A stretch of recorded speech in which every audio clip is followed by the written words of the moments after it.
الرحمن الرحيم ألم نشرح لك صدرك ووضعنا عنك وزرك الذي أنقض ظهرك ورفعنا لك ذكرك فإن مع العسر يسرا إن مع العسر يسرا فإذا فرغت فانصب وإلى ربك فارغب سبحان ربك رب العزة عما يصفون وسلام على المرسلين والحمد لله رب العالمين. انتہائی قابل عزت، قابل احترام عزیز علماء کرام، طلباء اعظام اور میاں والی کے علاقے واہ بچرا اور گرد و نواح سے آئے ہوئے میرے معزز مکرم دوستو، السلام علیکم.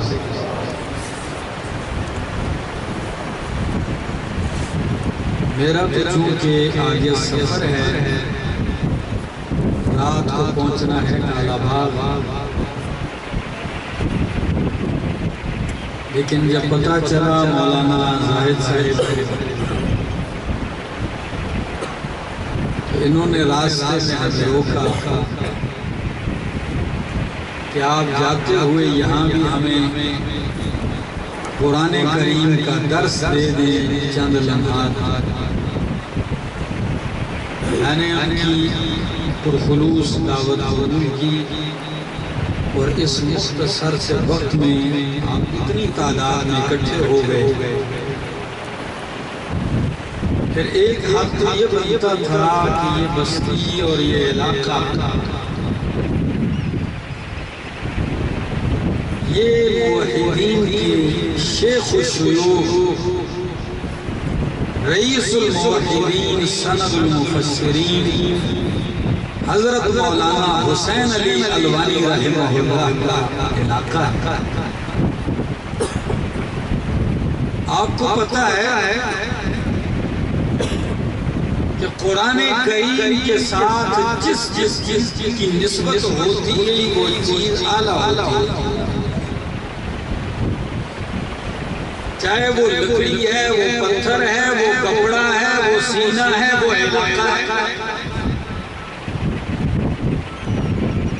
جس بستی، جس علاقے سے اس ملک کے طول و عرض میں قرآن کریم کی آواز اٹھی اور روشنی پھیلی،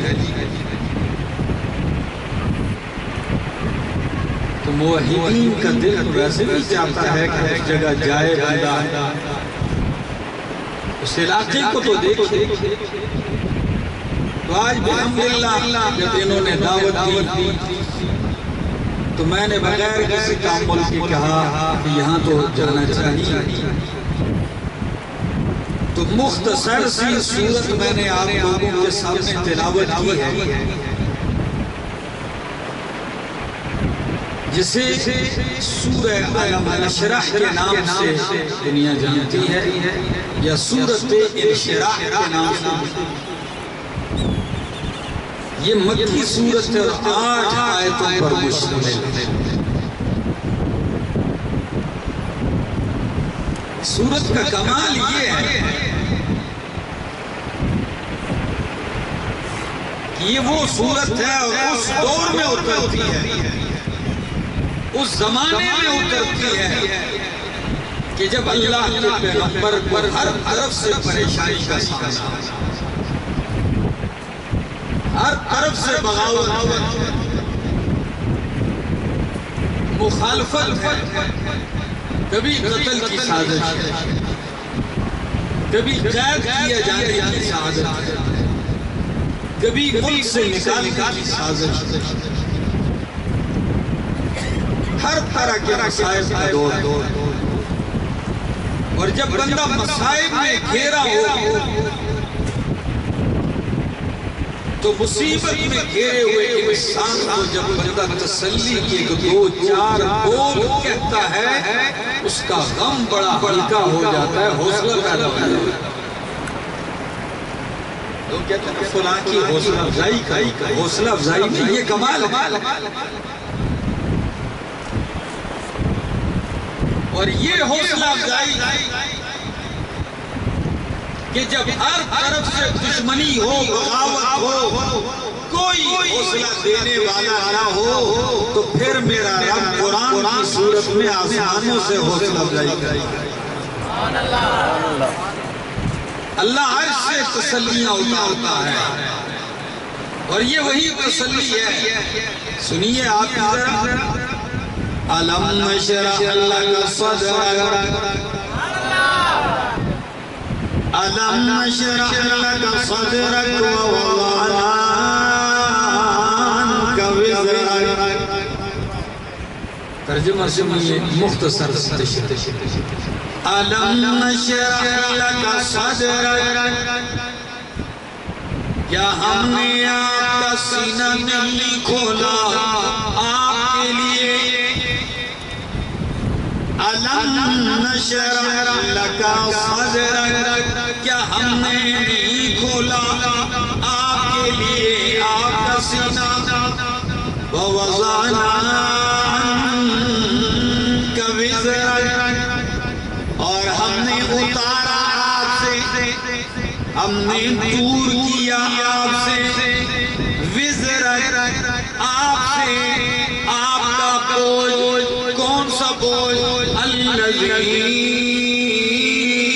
انقض ظہرک، وہ بوجھ جس نے آپ کی کمر کو بوجھل کر دیا تھا۔ ورفعنا لک ذکرک، اور ہم نے آپ کا ذکر بلند کیا آپ کے لیے۔ ورفعنا، اور ہم نے اونچا کیا، بلند کیا، لگا آپ کے لیے ذکر کا، آپ کا ذکر۔ فَإِنَّ مَعَ الْعُسْرِ يُسْرًا، بس بے شک یقیناً تنگی کے ساتھ آسانی ہے۔ إِنَّ مَعَ الْعُسْرِ يُسْرًا، بس بے شک تنگی کے ساتھ آسانی ہے۔ فَإِذَا فَرَغْتَ فَانصَبْ، بس جب آپ فارغ ہو جائیں تو فَانصَبْ، محنت میں لگ جائیے۔ وَإِلَىٰ رَبِّكَ فَارْغَب، اور اپنے رب کی طرف رغبت اختیار کیجیے۔ سورت میں تسلی ہے نبی کریم صلی اللہ علیہ وسلم، تین انعامات کے ساتھ۔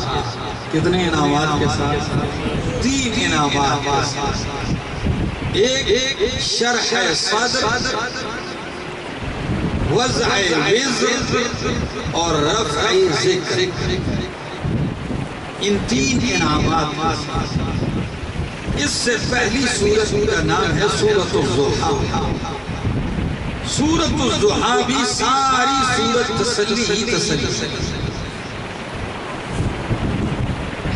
اور سورہ علم نشرح اگر دونوں صورتوں کو دیکھا جائے تو یوں لگتا ہے جیسے سورہ علم نشرح یہ سورہ ضحیٰ کا تکملہ و تتمہ ہے۔ مثلاً سورہ ضحیٰ میں کیا فرمایا؟ أَلَمْ يَجِدْكَ يَتِيمًا فَآوَىٰ، أَلَمْ يَجِدْكَ يَتِيمًا فَآوَىٰ، کیا ہم نے آپ کو یتیم نہیں پایا؟ فَآوَىٰ، بس ٹھکانہ دے دیا۔ تو بالکل وہی انداز ہے۔ ادھر فرمایا أَلَمْ يَجِدْكَ يَتِيمًا فَآوَىٰ، ادھر فرمایا أَلَمْ نَشْرَحْ لَكَ صَدْرَكَ، کیا ہم نے آپ کا سینہ آپ کے لیے نہیں کھولا؟ یہ کیسے انعام ہے؟ ایک ہے شرح صدر اور ایک ہے شق صدر۔ شق صدر اور ہے، جو نبی کریم صلی اللہ تعالیٰ علیہ وسلم کو حاصل ہوا زندگی میں، بعض نے 3 دفعہ لکھا، بعض نے 2 دفعہ، بعض نے 4 دفعہ، مختلف روایات 4 دفعہ اللہ کے پاک پیغمبر صلی اللہ علیہ وسلم کے سینے کا آپریشن ہوا، جبریل امین اور فرشتے، آپ کا قلب اطہر نکالا گیا، دھویا گیا، علم و حکمت سے بھر دیا۔ لیکن وہ ہے شرح صدر، اور یہاں جو لفظ ہے یہ کون سا ہے؟ شرح صدر۔ وہ کون سا لفظ ہے؟ الم نشرح لک صدرک، کیا ہم نے آپ کا سینہ نہیں کھولا آپ کے لیے؟ تو شرح صدر کیا ہے؟ شرح صدر یہ ہے کہ آپ کے سینے میں اللہ نے وہ طاقت و قوت عطا کی ہے کہ جتنی بھی مصیبتیں پریشانیاں آتی ہیں آپ کھلے سینے کے ساتھ اسے برداشت کر لیتے ہیں۔ یہ ہے شرح صدر، یہ بہت مشکل ہے جسے اللہ عطا کر دے تو نعمت ہے، ورنہ جب دین کا کام آپ کریں تو تنگ سینے سے یہ کام نہیں ہوتا۔ اپنوں کی گالیاں، اپنوں کی مخالفت، گھر سے مخالفت، محلے کی مخالفت، بستی کی مخالفت، ملک کی مخالفت، تنہ تنہا صبح ہو جائے شام ہو جائے، پتھر ہی پتھر برستے ہوں تو سینہ تنگ ہوتا ہے کہ نہیں ہوتا؟ یہ کھلے سینے سے ہوتا ہے، اور یہ وہی انعام ہے جو اللہ نے اپنے محبوب کو بغیر مانگے دیا۔ یہ وہی انعام ہے جو کلیم اللہ نے مانگا تھا اللہ سے۔ جب اللہ نے کلیم اللہ کو نبوت رسالت عطا کی اور آپ کو نبی بنا کر فرعونیوں کی طرف بھیجا کہ جا میرا کلیم نے میرا پیغام سنا، میری وحدانیت کا اعلان کر میرے پاک پیغمبر، تو موسیٰ علیہ السلام کیا کہنے لگے؟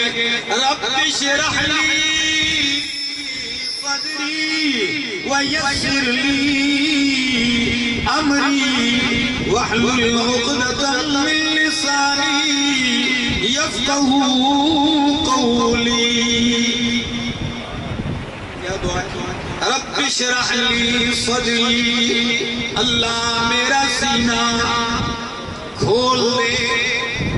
جب میری قوم شرک میں مبتلا، بادشاہ شرک میں مبتلا ہے اور شرک ہی نہیں خود رب بنا بیٹھا ہے، اور اعلان ہے اس کا انا ربکم الاعلی، تو ایسے بدبخت کے پاس جانا ہے اللہ۔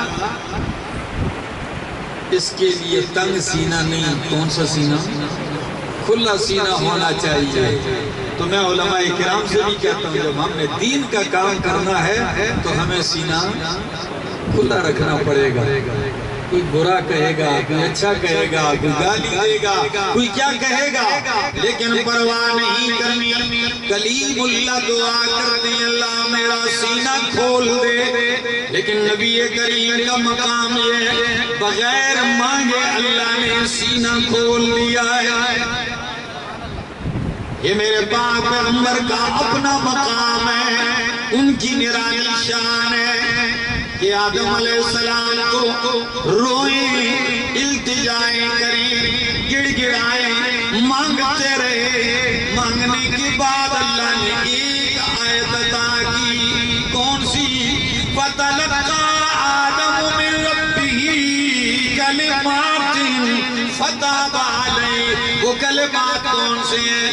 قَالَ رَبَّنَا ظَلَمْنَا أَنفُسَنَا وَإِن لَّمْ تَغْفِرْ لَنَا وَتَرْحَمْنَا لَنَكُونَنَّ مِنَ الْخَاسِرِينَ۔ روتے رہے، ایک آیت ملی، لیکن نبی کریم کو بغیر مانگے اللہ نے 6000 سے اوپر آیتیں دے دی۔ ادھر کیا فرمایا؟ فَتَلَقَّى آدَمُ، کیا لفظ ہے؟ فَتَلَقَّى علوم سیکھ لیے، حاصل کر لیے، مانگ لیے آدم نے اللہ سے چند کلمات، ادھر تلقا ہے۔ نبی کریم کے بارے میں فرمایا اِنَّكَ لَتُلَقَّى الْقُرْآنَ، ادھر ہے فتلقا، ادھر کیا ہے اِنَّكَ لَتُلَقَّى الْقُرْآنَ، میرے پیغمبر آپ کو قرآن عطا کیا گیا ہے، آپ کو نوازا گیا ہے۔ اور کلیم اللہ دعا میں کیا کہتا ہے؟ اللہ میرا سینہ کھول دے، اللہ بوجھ زیادہ ہے، میں اکیلا ہوں، مجھے وزیر دے دے، وَجَعَلْنِي وَزِيرًا مِّنْ أَهْلِي هَارُونَ أَخِي، اللہ میرے گھر سے مجھے وزیر عطا کر۔ وزیر کیا ہوتا ہے؟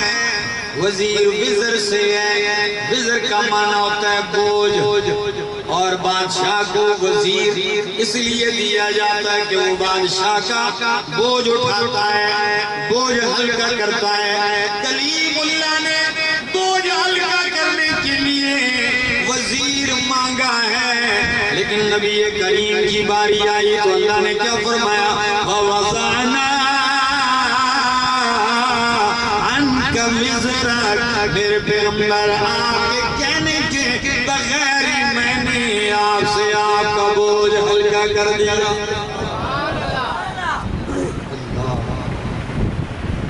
وَوَضَعْنَا عَنْكَ وِزْرَكَ الَّذِي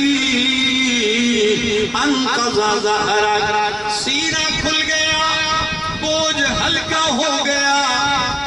عجیب بات ہے وابچرا کے موحدین ساتھیوں، یہ انشراح صدر ہی کا کمال ہے کہ صبح سے شام تک پتھر برستے ہیں، صبح سے دوپہر تک پتھر برستے ہیں، سر کا خون پاؤں میں جا کے جمتا ہے، لیکن جب جبریل آتا ہے کہتا ہے یا رسول اللہ آدھا ملک الجبال، یہ میرے ساتھ پہاڑوں کا فرشتہ ہے، آپ اشارہ کر دیں ابھی پہاڑ ٹکرا کے طائف والوں کو چکنا چور کر دیا جائے گا۔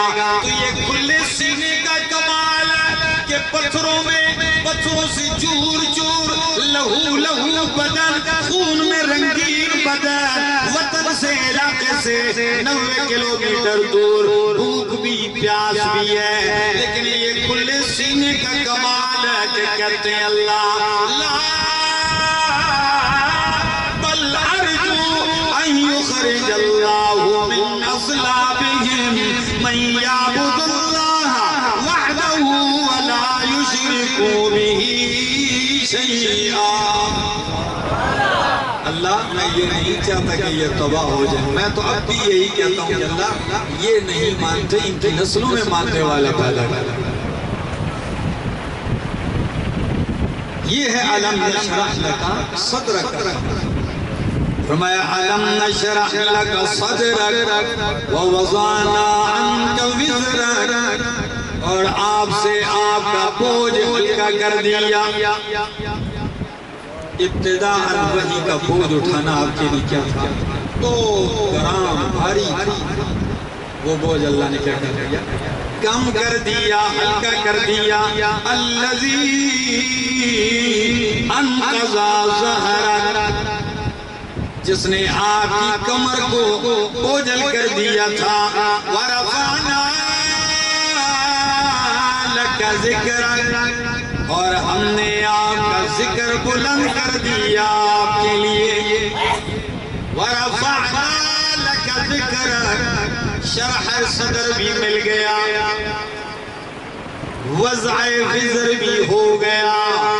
اب تیسرا انعام ورفعنا لک ذکرک، ہم نے آپ کے لیے آپ کا ذکر بلند کر دیا، اسی بھی معنوی بھی، مقام بھی، رتبے بھی بلند کر دیے، شان بھی، درجے بھی بلند کر دیے، اور آپ کا ذکر اتنا بلند کر دیا کہ نمازوں میں اذان اذانوں میں تکبیروں میں جہاں اللہ کا ذکر ہوتا ہے وہاں مصطفیٰ علیہ السلام کا ذکر ہوتا ہے کہ نہیں ہوتا؟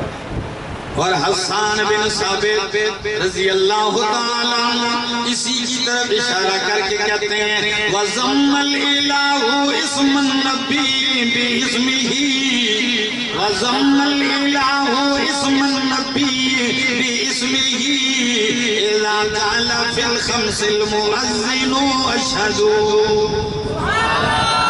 وَضَمَّ الْإِلَٰهُ اسْمَ النَّبِيِّ بِإِسْمِهِ إذا قال في الخمس المؤذن أشهد وشق له من اسمه ليجله فذو العرش محمود وهذا محمد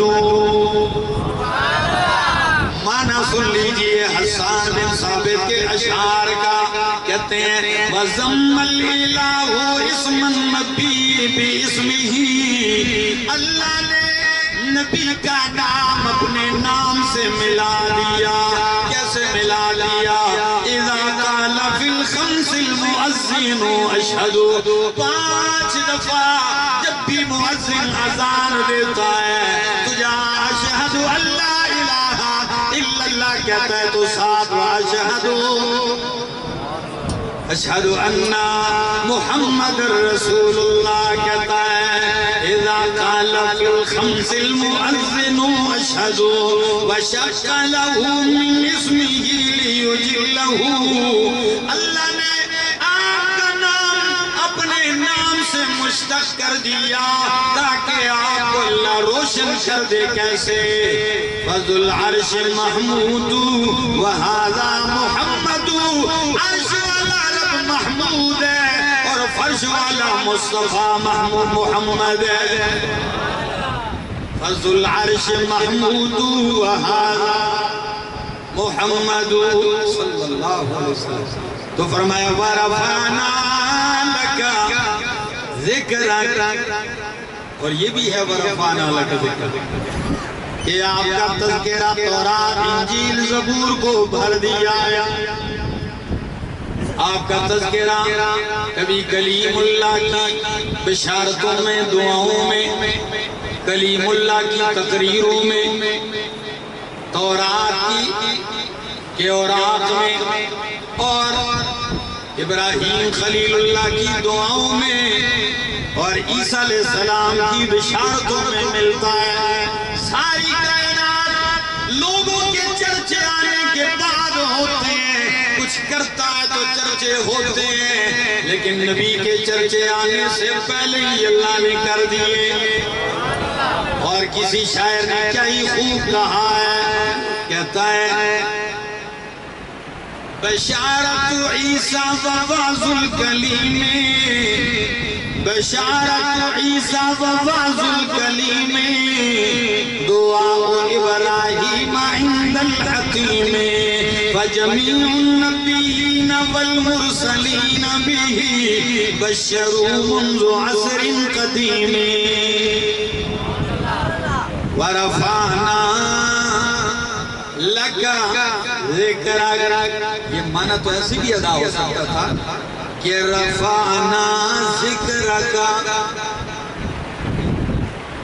ہم نے آپ کا ذکر بلند کر دیا لیکن یہ نہیں فرمایا بلکہ فرمایا رفعنا لکا ذکرک یہ لکا میں تو کوئی اپنائیت ہے نا وہ اپنائیت ہی ہے کہ میرا پاک پیغمبر یہ کیسے ہو سکتا ہے جب آپ فرش پہ بیٹھ کے کہتے ہیں لبیک اللہم لبیک لکا لبیک ان الحمد والنعمت لکا لکا جب آپ فرش پہ بیٹھ کے کہتے ہیں اللہ یہ سارا کچھ جو کر رہا ہوں لکا تیرے لیے تو اللہ بھی جواباً کہتے ہیں وَرَفَعْنَا لَكَ ذِكْرَكَ ہم نے بھی آپ کا تذکرہ آپ کے لیے بلند کر دیا ہے فَإِنَّ مَعَ الْعُسْرِ يُسْرًا تنگی تو میرا محبوب آئی ہے بغاوت ہوئی ہے، پریشانی بھی ہے، دکھ بھی ہے، لیکن میرا اعلان وعدہ کیا ہے؟ وَإِنَّ مَعَ الْعُسْرِ يُسْرًا إِنَّ مَعَ الْعُسْرِ يُسْرًا، بس بے شک تنگی کے ساتھ کیا ہے؟ آسانی ہے۔ وہاں بجرہ والوں کو ذوق ہے،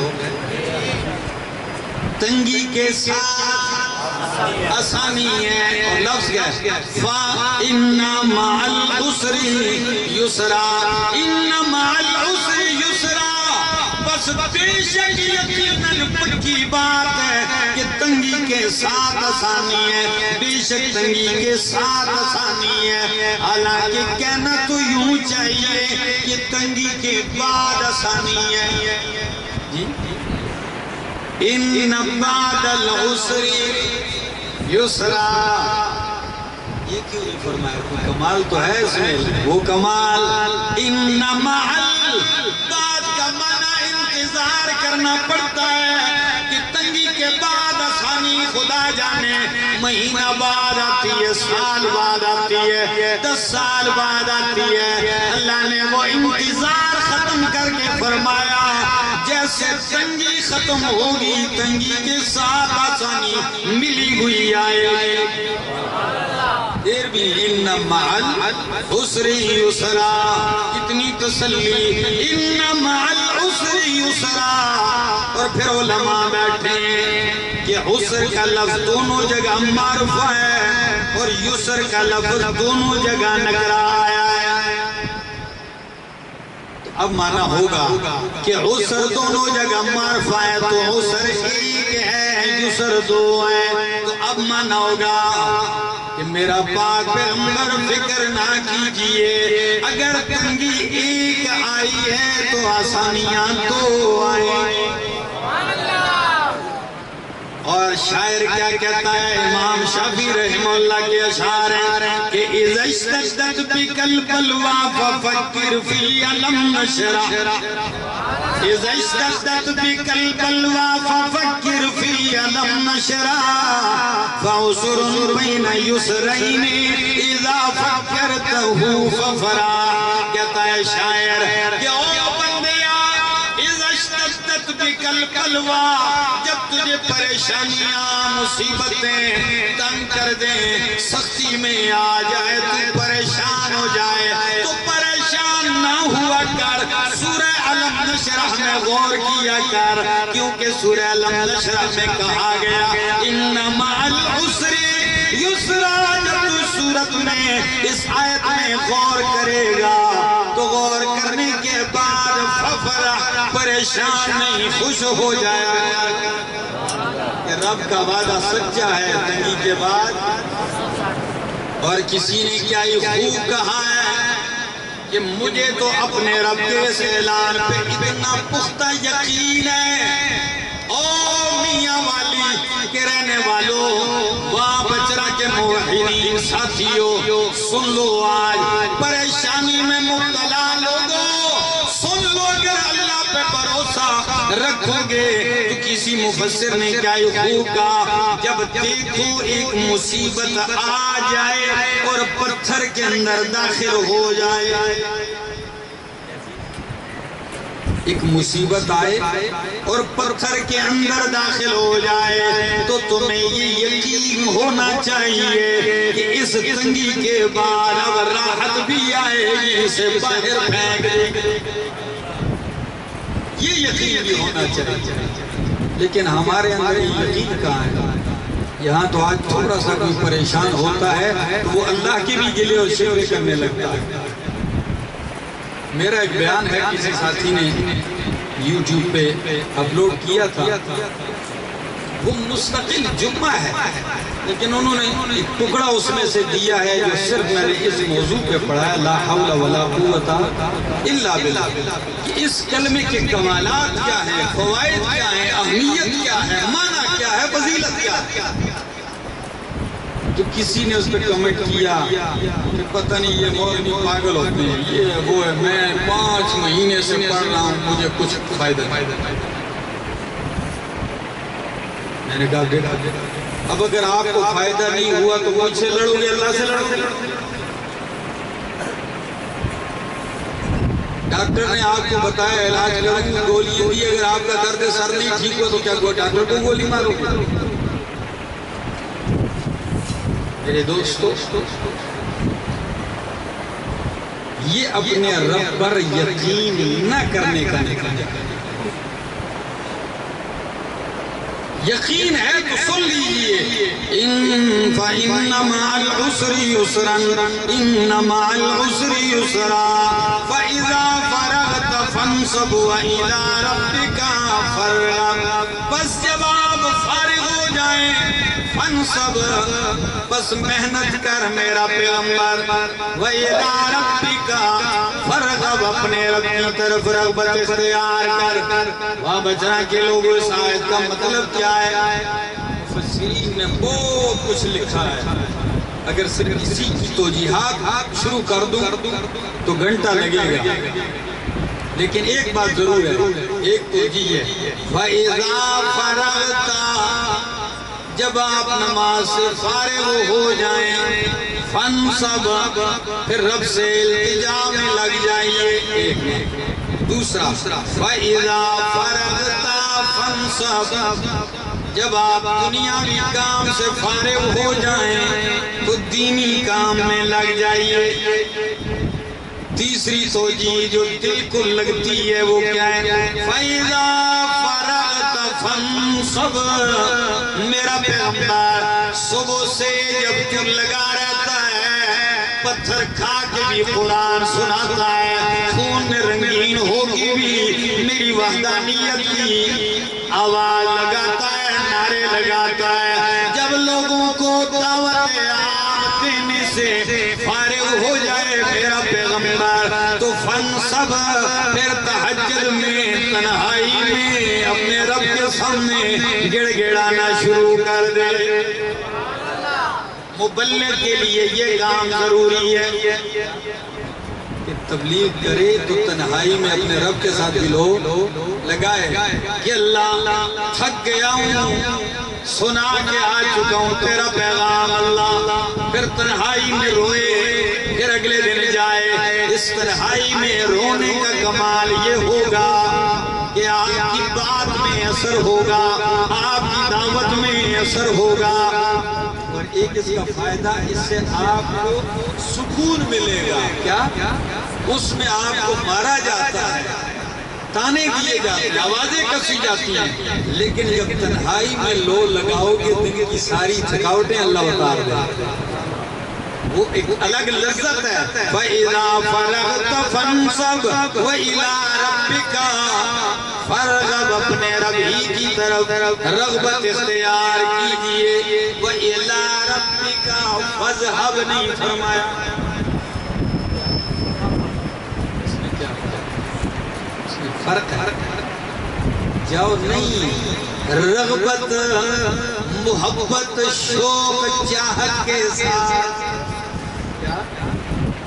مجھے اس کی طرف رغبت ہے، دل کی محبت کے ساتھ۔ تو کئی لوگ نماز تو پڑھتے ہیں لیکن رغبت کے ساتھ، اسی لیے تو ان کو لذت بھی محسوس نہیں ہوتی۔ اور جب بندہ شوق اور مالک کی محبت کے ساتھ پڑھتا ہے تو پھر عبادت کا مزہ بھی آتا ہے۔ اللہ کرے ہمیں رغبت نصیب ہو۔ آخر دعوانا ان الحمدللہ رب العالمین۔ آمین اللہم